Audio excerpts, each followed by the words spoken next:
दुनिया आवाज़ों से भरी पड़ी है। हर ओर से कोई ना कोई हमें पुकारता है।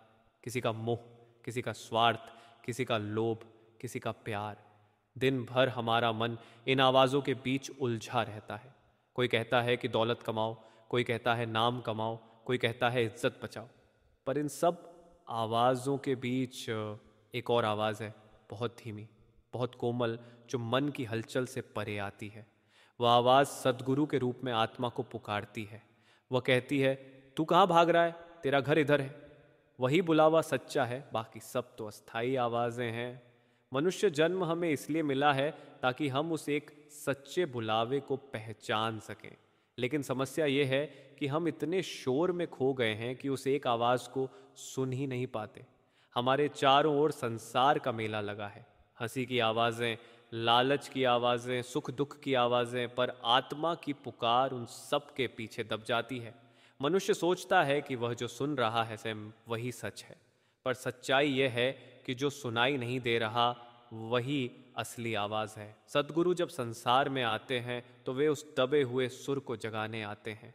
वे कहते हैं, जो आवाज़ तू ढूंढ रहा है वह तेरे भीतर ही है। पर आत्मा बाहर बाहर दौड़ती रहती है। संसार की हर पुकार उसे खींच लेती है। पैसा, संबंध, मान सम्मान, आराम, यहाँ तक कि धर्म के नाम पर भी दिखावे की आवाज़ें हैं। आत्मा थक कर गिरती है पर रुकती नहीं, क्योंकि उसे असली मंजिल का पता ही नहीं। सद्गुरु हमें समझाते हैं कि इस मन की भी एक आवाज़ है और आत्मा की भी एक आवाज़ है। मन की आवाज़ हमेशा नीचे खींचती है, मोह की ओर, लालच की ओर, चिंता की ओर। आत्मा की आवाज़ ऊपर उठाती है, शांति की ओर, नाम की ओर, प्रेम की ओर। जब हम भीतर ध्यान लगाते हैं तब धीरे धीरे मन की आवाज़ मंद पड़ने लगती है और आत्मा की आवाज़ गूंजने लगती है। वह आवाज़ शब्द नहीं बोलती, वह सिर्फ एहसास कराती है, जैसे कोई कह रहा हो, मैं यहीं हूँ, मुझ में लौटा। एक बार एक भक्त सद्गुरु के पास आया। उसने कहा, मेरा मन बहुत उलझा रहता है, मुझे समझ नहीं आता कि कौन सी आवाज़ सही है। कभी मन कहता है संसार में रहो, कभी आत्मा कहती है नाम में लगो। मैं क्या करूं? सद्गुरु मुस्कुराए और बोले, बेटा, मन की आवाज़ तेज़ होती है पर झूठी होती है। आत्मा की आवाज़ धीमी होती है पर सच्ची होती है। तू धैर्य रख, एक दिन वह धीमी आवाज़ इतना असर करेगी कि मन की सारी आवाज़ें खुद चुप हो जाएंगी। संसार में जो भी आवाज़ें हैं वे सब अस्थाई हैं। जब मनुष्य मर जाता है सब आवाज़ें बंद हो जाती हैं, पर आत्मा की धुन नहीं रुकती। वह नाम दी धुन जो ऊपर से आ रही है वह हमेशा बजती रहती है। सद्गुरु हमें उसी धुन से जोड़ने आए हैं। जब मनुष्य उस धुन से जुड़ जाता है तब उसे कोई और पुकार खींच नहीं सकती। तब संसार का शोर उसे नहीं हिलाता, क्योंकि उसने भीतर की नाद सुनी होती है। शब्द में कहा गया है, शब्द सुनो मन प्यारे, अंदर ही नाद बजे, जिसने सुन लिया वो पार उतर गया, बाकी जगह डूबे। सद्गुरु की रहमत से जब यह नाद भीतर गूंजता है तब आत्मा को लगता है जैसे बरसों बाद किसी ने उसे पुकारा हो। वही बुलावा असली है, बाकी सब आवाज़ें मिट्टी की हैं। संसार की आवाज़ें तो मन को बहकाती हैं, पर नाम निधून आत्मा को घर की ओर खींचती है। एक बार एक साधक ने बाबा साहिब से पूछा, महाराज, मैं रोज सिमरन करता हूँ पर भीतर कोई आवाज़ नहीं सुनाई देती। बाबा जी ने कहा, आवाज़ तो हमेशा से है बेटा, तू सिर्फ मन का शोर कम कर। जिस दिन भीतर का शोर थमेगा उसी दिन तू उस नाद को सुन लेगा। वह आवाज़ तेरे भीतर ही है, बस तूने कान बाहर की ओर कर रखे हैं। देखो, जब हम रेडियो सुनते हैं तो हवा में हजारों तरंगें होती हैं, पर हम वही चैनल सुनते हैं जिस पर हम ट्यून करते हैं। वैसे ही संसार में भी असंख्य तरंगें हैं, सुख, दुख, मोह, प्रेम, पर जो आत्मा सतगुरु की तरंग पर ट्यून होती है वही नामधुन सुन पाती है। बाकी सब तरंगे भ्रम हैं। जितना मन शांत होता जाता है उतना आत्मा की आवाज़ साफ सुनाई देती है, और जब वह आवाज़ एक बार सुनाई दे जाती है तब जीवन बदल जाता है। तब बाहर की आवाज़ें असर नहीं करती, क्योंकि आत्मा जान लेती है कि बुलावा एक ही है, बाकी सब तो मृग तृष्णा है। प्रश्न, सतगुरु जी, संसार की इतनी सारी आवाज़ों में आत्मा उस सच्चे बुलावे को कैसे पहचाने? हर दिन मन किसी न किसी तरफ खींच लेता है। उत्तर, बेटा, ये संसार एक बहुत बड़ा मेला है। हर दुकानदार अपनी चीज़ बेच रहा है, कोई मोह का सौदा कर रहा है, कोई लालच का, कोई दिखावे का। हर ओर आवाज़ें हैं जो कहती हैं, इधर आओ, ये ले लो, ये बेहतर है। आत्मा भ्रमित हो जाती है क्योंकि उसे लगता है कि शायद यही सच्चाई है। लेकिन याद रखो, सच्ची आवाज़ कभी शोर नहीं करती। सतगुरु का बुलावा धीरे धीरे भीतर से उठता है। वह आवाज़ नहीं देती, एहसास देती है। जैसे कोई माँ दूर खड़ी अपने बच्चे को बिना बोले बुला लेती है। बच्चा तुरंत पहचान लेता है कि यह उसकी माँ की पुकार है। वैसे ही आत्मा जब सतगुरु की धुन सुनती है तो पहचान लेती है कि यह उसका घर है। वह आवाज़ मन को नहीं, आत्मा को छूती है। संसार की आवाज़ें मन को बहलाती हैं, पर सतगुरु की पुकार आत्मा को जगाती है। एक बार एक साधक ने बाबा सावन सिंह जी से कहा, महाराज, मुझे समझ नहीं आता कि मन की आवाज़ और आत्मा की आवाज़ में फ़र्क कैसे करूं। बाबा जी मुस्कुराए और बोले, मन की आवाज़ हमेशा जल्दी करवाती है और आत्मा की आवाज़ हमेशा शांति देती है। जो आवाज़ बेचैनी लाए वह मन की है, जो शांति दे वह आत्मा की।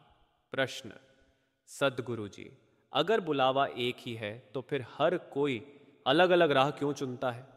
कोई मंदिर जाता है, कोई मस्जिद, कोई गीता पढ़ता है, कोई ग्रंथ। उत्तर, बेटा, बुलावा तो एक ही है, पर सुनने वालों के कान अलग अलग हैं। जैसे सूरज एक है, पर हर खिड़की से रोशनी का रूप अलग दिखाई देता है। आत्मा जब तक मन और अहंकार के पर्दों में फंसी रहती है, तब तक उसे वही दिखाई देता है जो उसका मन चाहता है। इसलिए एक ही परमात्मा की सच्चाई अलग अलग रूपों में बंट जाती है। सदगुरु का कार्य यह नहीं कि वह नया धर्म बनाए, बल्कि यह कि वह उस एक आवाज़ को याद दिलाए जो सबके भीतर है। जब आत्मा भीतर लौटती है, तब उसे पता चलता है कि धर्म अलग अलग हैं, पर मंजिल एक ही है।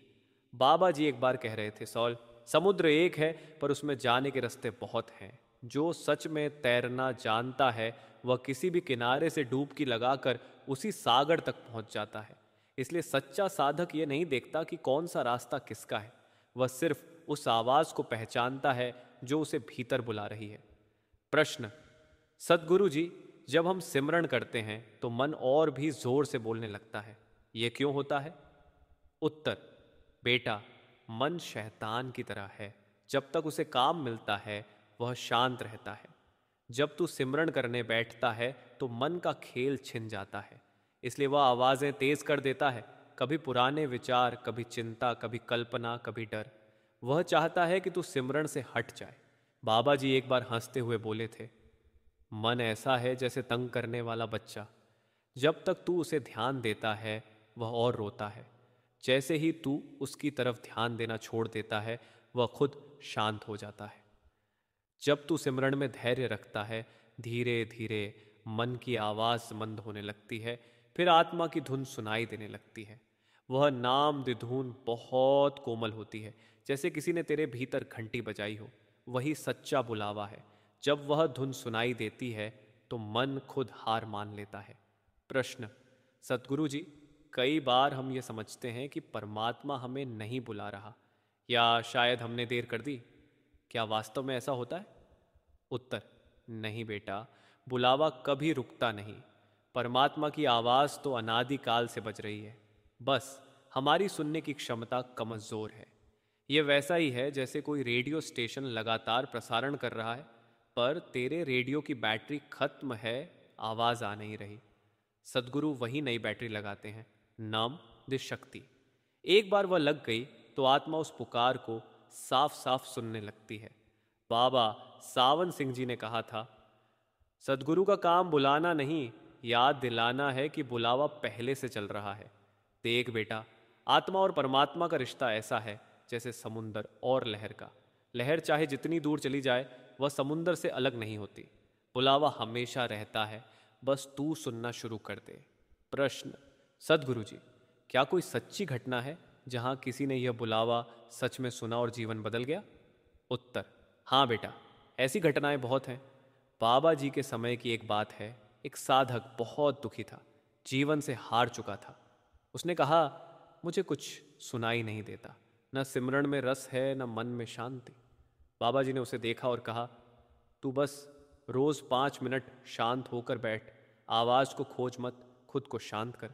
जिस दिन तेरे भीतर सन्नाटा आएगा उसी दिन आवाज खुद तुझे ढूंढ लेगी। कुछ दिन बाद वह साधक रोते हुए आया और बोला, बाबा जी, आज मुझे भीतर से कोई पुकार रहा था, जैसे कोई कह रहा हो लौटा। बाबा जी मुस्कुराए और बोले, वही बुलावा है बेटा, अब तूने सही सुनना शुरू किया है। ये कोई कल्पना नहीं, ये वही नामदिदून है जो हर आत्मा में गूंज रही है, पर मन का शोर इतना ज्यादा है कि हम उसे नहीं पहचान पाते। प्रश्न, सदगुरु जी, अगर बुलावा एक ही है तो हर आत्मा उसे क्यों नहीं सुन पाती? उत्तर, क्योंकि हर आत्मा अपने कर्मों और इच्छाओं के बोझ में दबी हुई है। जो मन लगातार इच्छाओं में उलझा है वह भीतर की आवाज सुन ही नहीं सकता। जैसे कोई तालाब हो जिसमें कंकड़ लगातार गिर रहे हों तो उसकी सतह पर लहरें बनी रहती हैं, उसमें आकाश का प्रतिबिंब नहीं दिखता। जब लहरें शांत होती हैं तब आकाश दिखता है। इसी तरह जब तू अपने मन को शांत करता है बिना किसी मांग, बिना किसी डर, तब भीतर की वह आवाज सुनाई देने लगती है। वही आवाज तुझे सतगुरु तक ले जाती है। बाबा जी ने एक बार कहा था, जब तू खुद शांत हो जाएगा तब तुझे पता चलेगा कि सतगुरु कभी दूर नहीं थे, तू खुद ही शोर में खोया हुआ था। जब आत्मा उस एक बुलावे को सुन लेती है तो जिंदगी वैसी नहीं रहती जैसी पहले थी। बाहर की आवाजें वही रहती हैं पर उनका असर खत्म हो जाता है।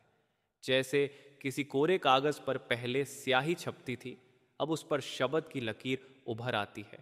आत्मा को अब कोई आवाज भटका नहीं सकती, क्योंकि उसने अपने असली घर की दिशा पहचान ली होती है। एक बार की बात है, एक व्यापारी था, बड़ा अमीर पर भीतर से खाली। हर दिन वह सौदे करता, मुनाफे कमाता, पर रात को बेचैन रहता। एक दिन वह किसी संत के दरबार में पहुंच गया। संत ने कहा, बेटा, तू दिन भर सौदे करता है, एक सौदा अपने भीतर भी कर ले, मन को छोड़, आत्मा खरीद ले। व्यापारी ने पूछा, कैसे? संत ने कहा, जब सब आवाजें थम जाएं तब जो भीतर से बुलावे की आवाज उठे उसे पकड़ ले, वही तेरी असली पूंजी है। वह व्यापारी रोज आधी रात को बैठने लगा। पहले मन ने बहुत शोर मचाया, कभी हिसाब, कभी चिंता, कभी रिश्ते, पर धीरे धीरे भीतर शांति आने लगी। और एक रात उसने सुना, बहुत कोमल, बहुत मीठी धुन, जैसे कोई कह रहा हो, तू अकेला नहीं है, मैं तेरे साथ हूं। वह रो पड़ा। उस दिन के बाद उसने संसार में रहकर भी संसार से ऊपर जीना सीख लिया। यही है नामदिदुन, आत्मा का असली बुलावा। बाबा सावन सिंह जी कहा करते थे, सौल, संसार की आवाजें बाहर से आती हैं और मन को उलझाती हैं, पर शब्द की आवाज भीतर से आती है और आत्मा को सुलझाती है। जो साधक इस फर्क को समझ लेता है वही जीवन का सच्चा सौदा कर लेता है। एक दिन एक सेवादार ने बाबा जी से कहा, महाराज, मैं तो हर दिन नाम सुनता हूं पर मेरे कानों में वो धुन नहीं बजती। बाबा जी मुस्कुराए और बोले, बेटा, जब तू बाहर की आवाजें छोड़ देगा तब तेरे कान खुद ब खुद भीतर की तरफ मुड़ जाएंगे। वो धुन तो हमेशा बज रही है, तू बस बाहर से लौट आ। यही जीवन का सबसे बड़ा मोड़ है। जब मनुष्य सुनना शुरू कर देता है उस दिन आत्मा की दिशा बदल जाती है। अब वह भागती नहीं, बस सुनती है, और हर सुनने के साथ भीतर कुछ पिघलता है, कुछ बदलता है। धीरे धीरे संसार की दौड़ धुंधली पड़ने लगती है, रिश्ते अपने अर्थ में रह जाते हैं, पर आत्मा अब उसे एक राग में बंध जाती है, नामदिधुन में। बाबा जी एक बार फॉर्म पर बैठे थे। कोई साधक बोला, महाराज, कभी कभी लगता है कि बुलावा है भी या नहीं। बाबा जी ने मुस्कुरा कर कहा, तू सांस ले रहा है ना, हर सांस के साथ वही बुलावा बज रहा है। नाम दी धुन सांस की तरह है, जब तक तू जीवित है बुलावा जारी है। इतना कहकर बाबा जी ने कहा, अब बस सुनना सीख ले, जवाब देना नहीं। जब आत्मा जवाब देना छोड़ देती है तब सुनने लगती है, और वही सुनना मुक्ति की शुरुआत है। अब सोचो बेटा, दुनिया की आवाज़ें हमें अलग अलग दिशाओं में खींचती हैं, पर वह एक बुलावा हमें घर की ओर बुलाता है। हम सब उस एक आवाज़ की संतान हैं। जब आत्मा उस धुन में खो जाती है तो उसे कोई रिश्ता तोड़ नहीं सकता, कोई दुख डुबो नहीं सकता, क्योंकि तब वह जान जाती है बुलावा एक है, वही सच्चा है, वही घर की याद है। एक सच्ची घटना एक बूढ़ी माता जो जीवन भर संसार के झमेलों में रही, आखिरी समय बाबा जी के पास पहुंची। उसने कहा, महाराज, अब देर तो नहीं हो गई? बाबा जी ने उसका हाथ पकड़कर कहा, बेटा, तू देर से नहीं आई, तू सही बुलावे पर आई है। यह बुलावा कभी देर नहीं करता, बस आत्मा को तैयार करता है। वह माता मुस्कुराई, आंखें बंद की और कहा, अब मैं वही आवाज़ सुन रही हूँ जो हमेशा सुनना चाहती थी। बस यही जीवन का सार है। आवाज़ें बहुत हैं पर बुलावा एक है। जो उस बुलावे को सुन लेता है वही सच्चा भाग्यशाली है। बाकी सब तो मेले की आवाज़ें हैं जो आती जाती रहती हैं, पर नाम दी धुन वो हमेशा गूंजती रहती है। नाम की धुन जिस हृदय में बसी वह कभी खाली नहीं रहता, क्योंकि वहाँ सतगुरु का बुलावा गूंजता है सदा सदा के लिए।